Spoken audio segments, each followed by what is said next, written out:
Orang yang taat dapat membawa anaknya ke surga. Ya. Pertanyaannya, bagaimana anak yang selalu berbuat maksiat?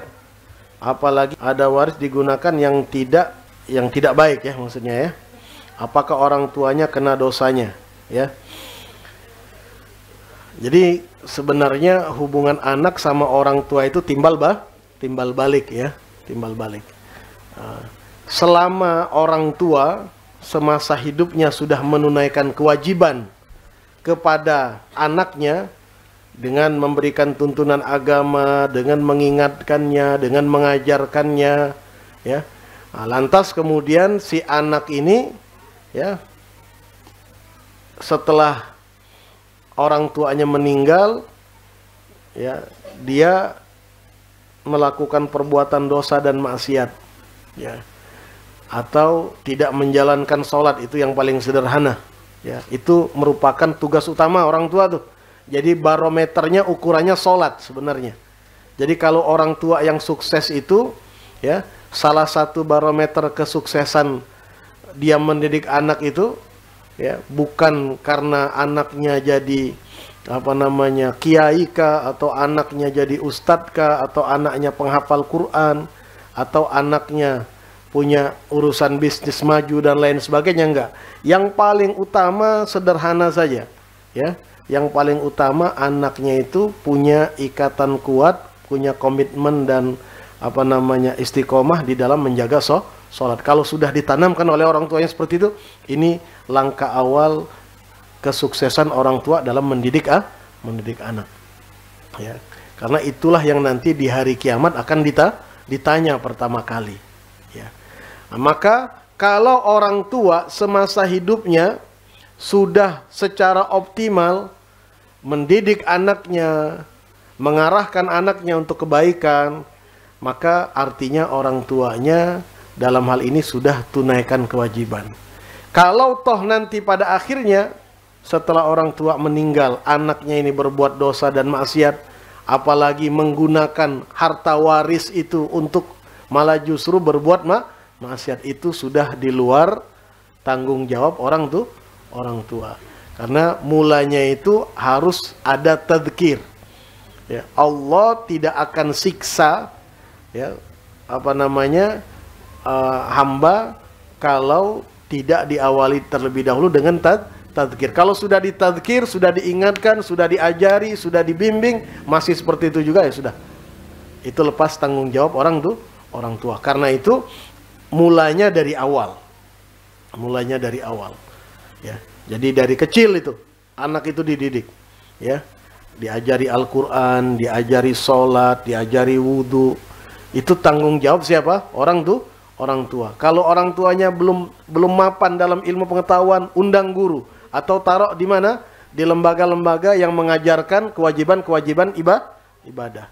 Ya, sampai umur 7 tahun. Masuk usia 7 tahun sudah mulai.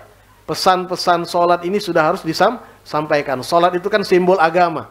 Maka yang dimaksud pesan-pesan sholat di sini, ya, muru auladakum bisalah wahum abna'u saba. Perintahkan anak kalian sholat. Bukan sholat saja. Artinya semua hal yang kaitannya dengan urusan agama. Dengan akhlak, dengan adab, dengan doa-doa. Itu startnya sudah mulai dari usia 7 tahun. Udah cukup main-main. Ya, silakan dia mau main lagi, tapi sudah masuk pelan-pelan perintah-perintah agama. Ini sudah harus mulai nih masuk nih. Jadi bukan hanya sekedar sholat saja. Ada orang sebagian memahami, sudah ajarin sholat saja. Ya, dia ngelihat anaknya ke masjid aja udah cukup. Udah ngerasa, oh anak saya udah umur 7 tahun. Tapi ngapain dia ke masjid? Sholat apa main? Sholat apa bikin kericuhan di masjid? Nah, itu tanggung jawab orang tuh. Jadi ketika dimaksud disuruh belajar, ajarkan, perintahkan mereka sholat, artinya yang terkait dengan urusan sholat. Sholat adalah simbol agama. As-sholatu imaduddin. Jadi yang disebuti sholat, tapi yang dimaksud semuanya. Adab makan. Anak-anak sudah harus bisa makan dengan tangan kanan. Kalau makan baca doa. Itu sudah mulai harus diajarkan itu. Sudah harus stabil itu. Sudah harus diingatkan. Anaknya makan nggak pakai bismillah umur 7 tahun. Diingatkan, nak pakai bismillah. Pakai tangan kiri, nak, diingatkan. Anak-anaknya minum berdiri, diingatkan dari umur 7 tahun. Kalau sudah masuk 10 tahun, sudah harus ada apa? Hukuman. Ya, supaya dia jerah. Supaya dia merasa ini bukan main-main lagi nih. Ya, urusan agama. Nah, sehingga anak itu ketika masuk usia akil baligh, ya, dia paham, dia mengerti. Ya, bahwa dia punya tanggung jawab.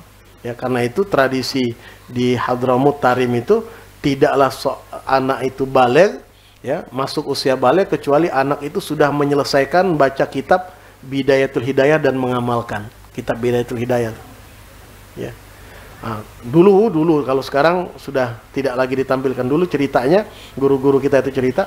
Jadi kalau si anak ini sudah masuk usia baligh, sudah belajar kitab Bidayatul Hidayah, sudah mengamalkan, dibawa ke masjid agungnya, masjid jami'nya. Habis sholat Jumat, orang ya dibilangin, ini anak saya sudah ajarkan dia kitab Bidayatul Hidayah dan dia saya perintahkan untuk amalkan. Ya, nah, dan hari ini dia baligh. Ya, saya jadikan kalian semua ini menjadi saksi bahwa saya sudah tunaikan semua tanggung jawab saya kepada anak saya.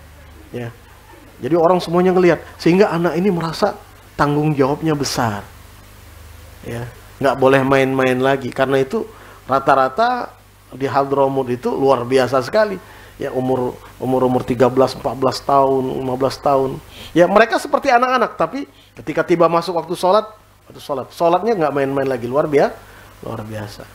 Nah, ini yang harus dihidupkan. Nah, kalau sudah seperti ini, ya, maka tidak ada lagi nanti orang tua kena dampak karena anaknya sudah mendapatkan porsi amanat yang jelas.